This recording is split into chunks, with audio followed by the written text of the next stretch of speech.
जैसे दूषित वातावरण में रहने से आयु कम हो जाती है, ऐसे ही यज्ञीय शुद्ध वातावरण के अंदर रहने से हमारी आयु बढ़ती है। क्या होती है? इसलिए कहते हैं ना, जैसी होगी वायु वैसी होगी हमारी आयु। यदि हमें स्वस्थ आयु चाहिए, दीर्घ आयु चाहिए, तो स्वस्थ वायु की हमें अत्यंत अपेक्षा है। और स्वस्थ वायु का हम निर्माण करेंगे यज्ञ के माध्यम से, गाय के घी की आहुतियों के माध्यम से, अलग अलग प्रकार की जड़ी बूटियां औषधियां आहूत करके।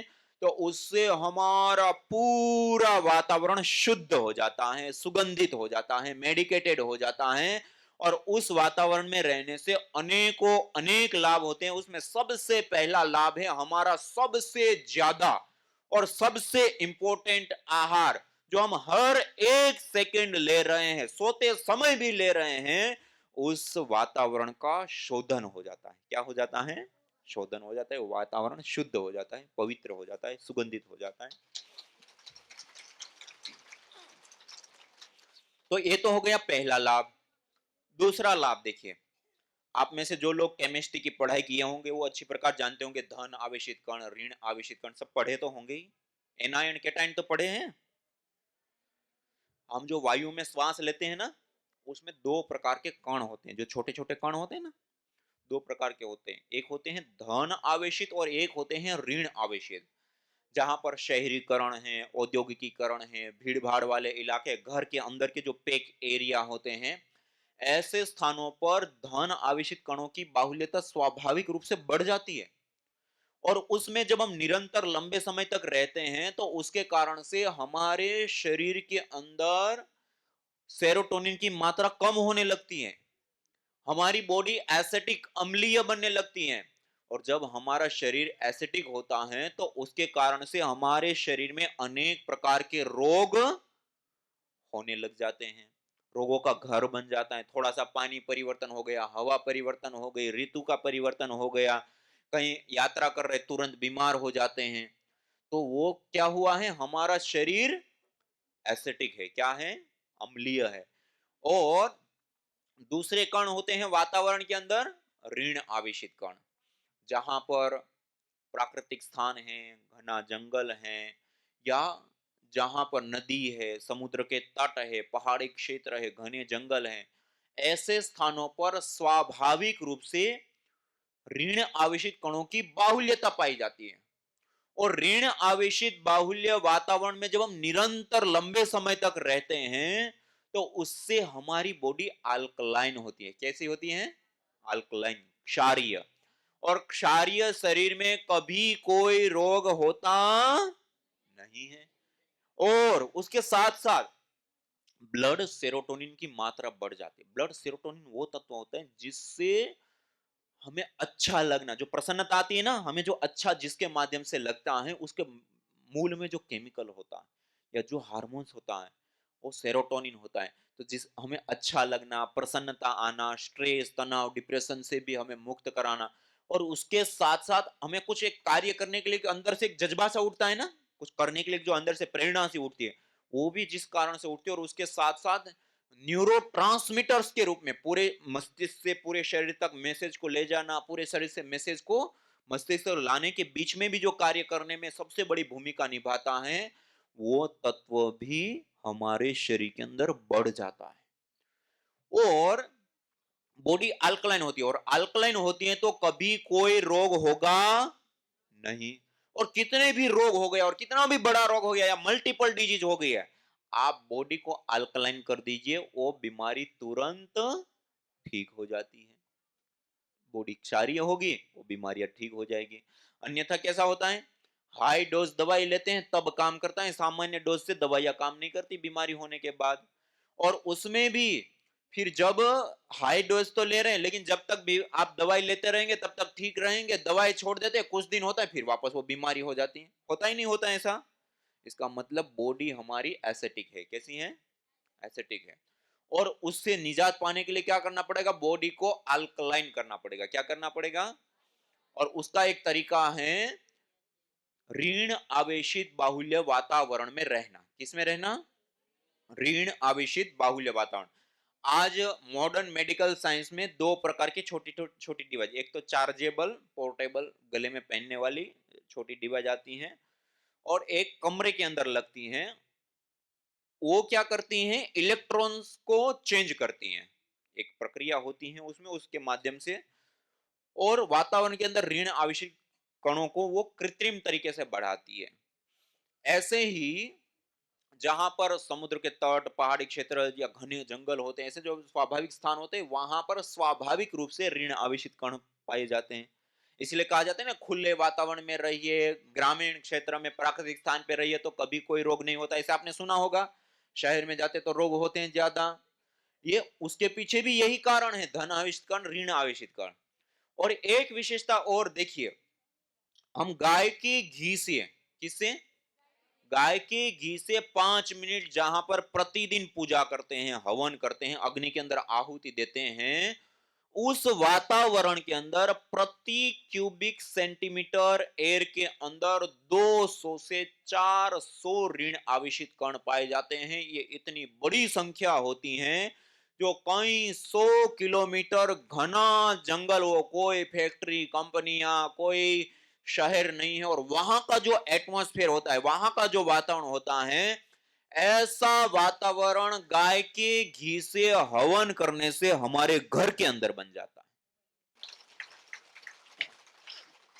और जब हम घर के अंदर, छोटे बच्चों से लेकर बड़ों तक सब लोग उस घर के अंदर रहते हैं, औसतन 80% हमारा समय इंडोर बीतता है, घर के अंदर बीतता है, ऑफिस के अंदर बीतता है, कंट्रोल अवस्था की जो एयर होती है उसमें बीतता है। और हमारा बच्चों से लेके बुजुर्ग सब लोग उस वातावरण के अंदर रहते हैं। तो उसके कारण से क्या होता है, उसकी बॉडी अल्कलाइन होगी। क्या होगी? तो कभी कोई रोग होगा नहीं। दूसरा, मन में प्रसन्नता रहेगी, अच्छा लगेगा, और मस्तिष्क बहुत अच्छी प्रकार से कार्य करेगा।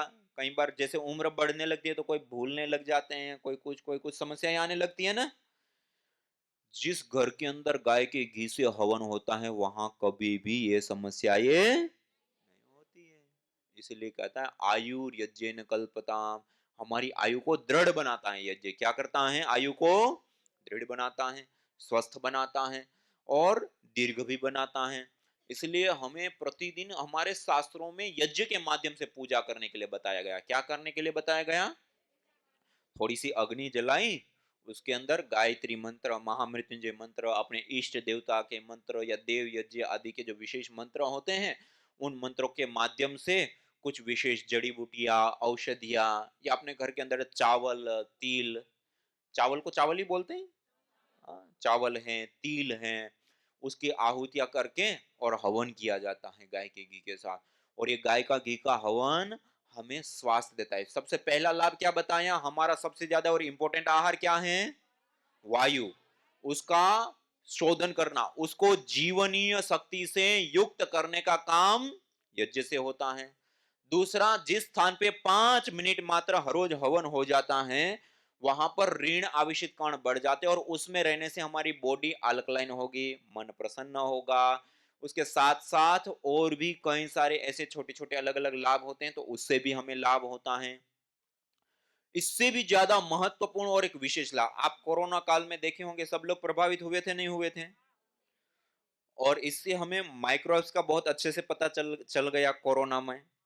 और एक कोरोना ही नहीं, उस इसके अलावा भी ना जाने कितने प्रकार के बैक्टीरिया, वायरस, फंगस, छोटे छोटे ऐसे जीव होते हैं जिसको हम देख नहीं सकते हैं, लेकिन वो हमें प्रभावित करते हैं। क्या प्रभावित करते हैं? हम देख नहीं सकते हैं। टीबी के बैक्टीरिया देख लो, निमोनिया के बैक्टीरिया देख लो, और ना जाने कितनी ऐसी बीमारियां। अभी यहाँ पर एक मेडिकल को लेकर के स्टडी की गई थी, और उसमें एक ऑपरेशन थिएटर होता है ना, तो वहां पर एक इन्फेक्शन फैला था। उसके कारण वो स्टडी की गई कि ऑपरेशन थिएटर में इन्फेक्शन क्यों फैला। बाद में पता चला कि वहां पर मोबाइल का प्रयोग किया गया। किसका? उसके कारण से इन्फेक्शन फैला। उसके बाद तो ऑपरेशन थिएटर के अंदर वो सब वो हो गया। लेकिन उसके बाद एक और स्टडी की गई, उसमें ड्राइविंग करने वाले ड्राइवर, दुकान चलाने वाले दुकानदार, या जो भी अलग अलग कैटेगरी के ऑफिस चलाने वाले ऑफिसर से लेकर के अलग अलग कैटेगरी के सारे लोगों के मोबाइल को स्वाइप करके माइक्रोबायोलॉजी लैब में टेस्ट किए गए और पता चला कि घर के अंदर टॉयलेट सीट के ऊपर भी जितने खतरनाक और बड़ी मात्रा में बैक्टीरिया नहीं होता है, उससे भी ज्यादा बैक्टीरिया हमारे मोबाइल और मोबाइल के कवरों के ऊपर है। हम इस मोबाइल को कितनी बार साफ करते हैं? पहले छूते कितनी बार है, कोई बता सकता है कि दिन में हमने मोबाइल को कितनी बार छुआ? हमने कभी गिना ही नहीं। हर चीज को छुआ, मोबाइल को छुआ, हर चीज को छुआ, मोबाइल को छुआ। और सफाई कितनी बार करते हैं? ये हमारे हाथ में रहने वाली, हमारे साथ में रहने वाली सबसे खतरनाक भी और सबसे गंदी चीज है। और उसके कारण से आज कई सारी प्रकार की बीमारियां पैदा भी हो रही हैं और फैल भी रही हैं। और यही नहीं, ऐसे कितने, जैसे सार्वजनिक स्थानों पर जाते, बड़े शॉपिंग मॉल होते हैं, कोई ऐसे स्थानों पर जाते चढ़, तो वहां जाते सीढ़ी के ऊपर हाथ लगाते हैं, सीढ़ी की ग्रिल्स के ऊपर चढ़ते उतरते समय। अब हर व्यक्ति आकर के हाथ लगाता है, हर व्यक्ति आकर उसको जब आप एक बार माइक्रोस्कोप से देखेंगे ना, इतनी घृणा हो जाएगी कि दूसरी बार आप हाथ नहीं लगा पाएंगे वहां, इतने बैक्टीरिया होते हैं। ऐसे ही सार्वजनिक स्थानों पे दरवाजों के हैंडल होते हैं, हर व्यक्ति आता है वो हैंडल को पकड़ता है, वहां पर बेचे।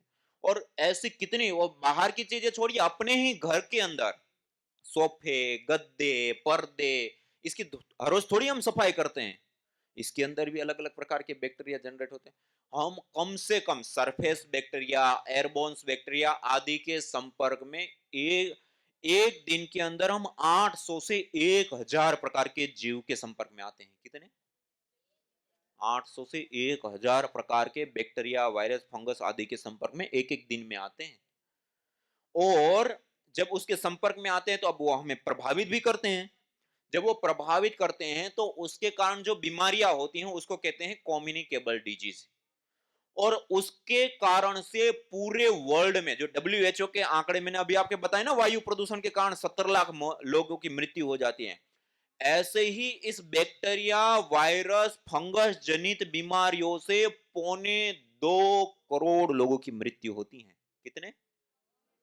2.25 करोड़। और वो कब? हम आज इतने जागरूक हो गए, हैंड सैनिटाइजर का प्रयोग करते हैं, हैंड वॉश का प्रयोग करते हैं, साबुन, शैम्पू, टूथपेस्ट, और कपड़े धोने के लिए, फर्श के लिए गोनाइल, और कितनी कितनी चीजें, सफाई के लिए कितनी चीजें प्रयोग कर रहे हैं। इतने जागरूक हो गए, इतनी सारी चीजों का प्रयोग कर रहे हैं, उसके बावजूद इतने करोड़ लोग मर जाते हैं, 2.25 करोड़ लोग। और ये मर जाते हैं, ये आंकड़ा है। और बीमार हो गए, हॉस्पिटल पे गए, दवाइयां लिए, ठीक हो गए। मरने वाले आंकड़े तो कम होते हैं ना, ठीक होने वाले के आंकड़े ज्यादा होते हैं। आप देखेंगे उसके पीछे का मेडिकल खर्च दवाइयों का तो कई हजार करोड़ रुपए होगा। कितना? हम जितने का अन्न नहीं खा जाते ना पूरी दुनिया में, उससे ज्यादा का तो पूरी दुनिया में दवाइयों का, हॉस्पिटलों का, और उसके इक्विपमेंट, लेबोरेटरी, उसका खर्च होगा। इतनी बड़ी मात्रा में हम प्रयोग कर जाते हैं। तो कहने का अभिप्राय है कि हम अनेक प्रकार के बैक्टीरिया के संपर्क में आते हैं और उसके कारण भी बीमारियां होती हैं। और ये जो वर्ल्ड में सबसे ज्यादा जो लोगों की मृत्यु होती है ना, उसमें जो कारणभूत, सबसे ज्यादा जो कारणभूत बैक्टीरिया, वायरस, फंगस आदि होते हैं, उसमें से हमने 18-19 प्रकार के लिए अपने यहाँ पतंजलि रिसर्च फाउंडेशन में, आपको कल या परसों ले जाएंगे वहां पर दिखाने के लिए। पतंजलि का एक बहुत बड़ा रिसर्च इंस्टीट्यूट है वर्ल्ड में, आयुर्वेद, योग और ये हमारी पारंपरिक विद्याओं को वर्ल्ड लेवल पर स्टेब्लिश करने के लिए वर्ल्ड में पहली बार पतंजलि में परम श्रद्धेय गुरुदेव महाराज, स्वामी जी महाराज और परम श्रद्धेय आचार्य जी महाराज के पुरुषार्थ से पहली बार ये सेंटर खड़ा हुआ है और बहुत बड़ा है। तो आपको भी देखने का अवसर मिलेगा। तो वहां पर कुछ रिसर्च की गई यज्ञ के ऊपर। जैसे हम हवन करते हैं, 5-7 मिनट हवन किया, अलग अलग जड़ी बूटी, औषधि आदि आहूत किया, अब उससे धुआं उठा, वो धुएं के अंदर क्या निकलता है, कितनी मात्रा में निकलता है, उन सबको देखने के लिए एक 70-80 लाख रुपए की मशीन आती है। उसका नाम है gas chromatography mass spectroscopy, GCMS।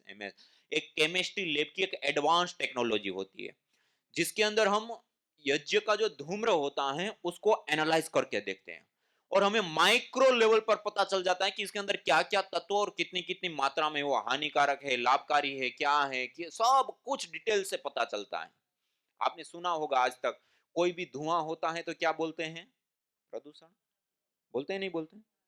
लेकिन महानुभाव, गाय के घी के साथ और जड़ी बूटियों के साथ जो अग्नि जलती है, हवन होता है, उस हवन के धूम्र को जब हमने एनालाइज किया उस gas chromatography mass spectroscopy machine के माध्यम से, तो पता चला उसके अंदर 40 से भी ज्यादा प्रकार के एक्टिव मेडिसिनल कंपोनेंट्स हैं। कितने? 40 से भी ज्यादा प्रकार के एक्टिव मेडिसिनल। इसलिए हवन का धूम्र पॉल्यूशन नहीं है, हवन का धूम्र मेडिसिन है। क्या है? मेडिसिन है और औषध की तरह काम करता है। और उसमें भी 13 से 15 प्रकार के ऐसे मेडिसिनल कंपोनेंट हैं जो विशेष करके कम्युनिकेबल डिजीज को ट्रीट करने के लिए यूज होते हैं, कि जो बैक्टीरिया, वायरस और फंगस जनित जो बीमारियां होती हैं उसको ट्रीट करने के लिए जो प्रयोग किए जाते हैं वो 12 से 15 प्रकार के कंपोनेंट्स होते हैं।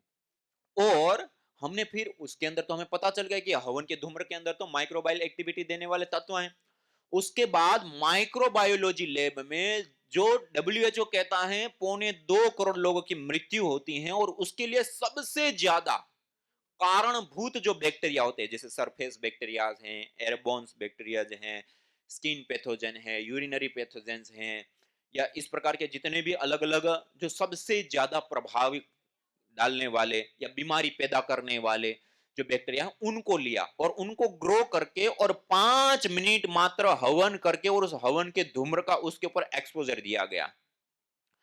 आपको जानकर के अपनी संस्कृति के प्रति गर्व होगा कि 5 मिनट मात्र हवन के धूम्र का एक्सपोजर देने से 65% से 96% बैक्टीरिया, वायरस, फंगस नष्ट हो गए। कितने मिनट?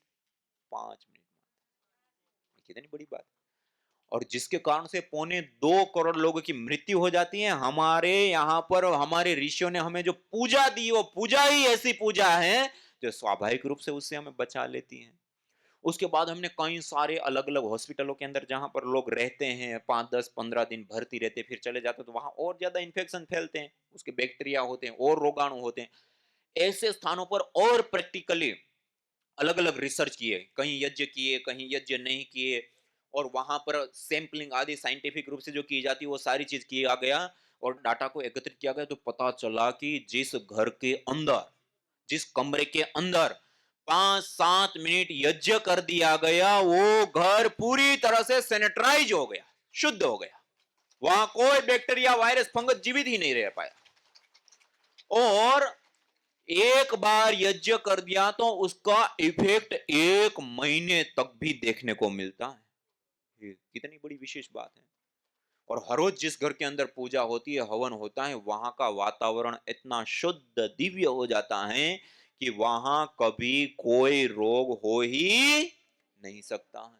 इतनी बड़ी विशेष वो हवन का जो वातावरण होता है वो लाभ करता है। और आज ये डाटा को अंतरराष्ट्रीय स्तर पे कहते हैं ना, जैसे एविडेंस बेस्ड मेडिसिन हम बनाते हैं तो एक अंतरराष्ट्रीय स्तर के रिसर्च जर्नल्स होते हैं, उसके अंदर रिसर्च पेपरों को प्रकाशित करते हैं।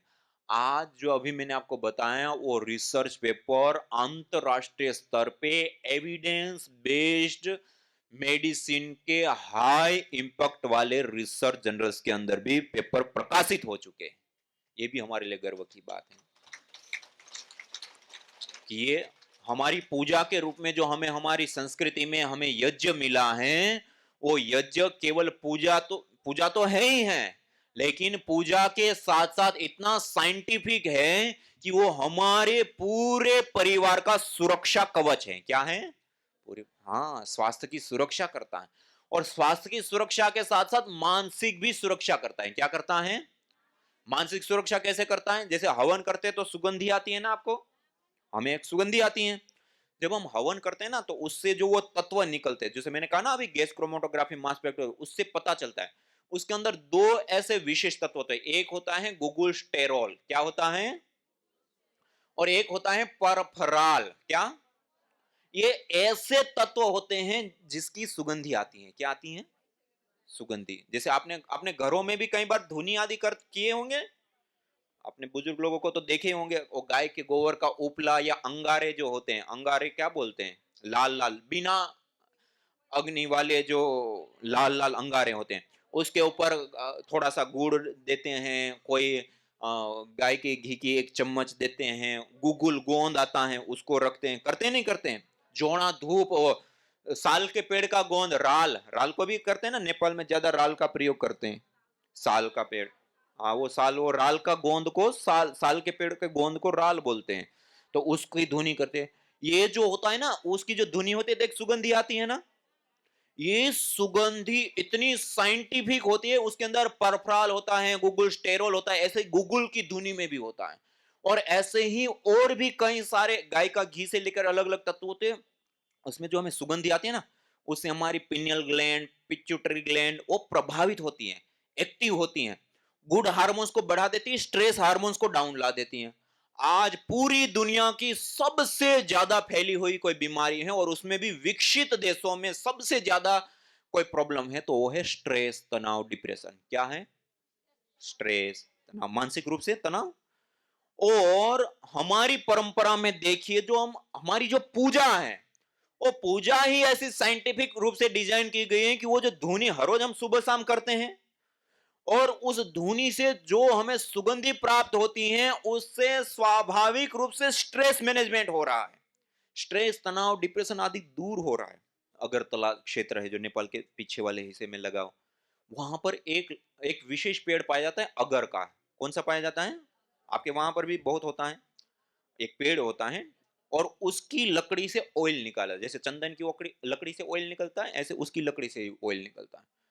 आज उस विकसित देशों में मानसिक रोगों के ट्रीटमेंट के लिए, एरोमा थेरेपी के लिए, स्ट्रेस, तनाव, डिप्रेशन को दूर करने के लिए, जो यहाँ पर हम हवन में प्रयोग करते हैं, गुगुल, अगर, तगर और अलग अलग चीजें, उसी का तेल 70-80 लाख रुपए लीटर वहां बिकता है, और यहीं से जाता है।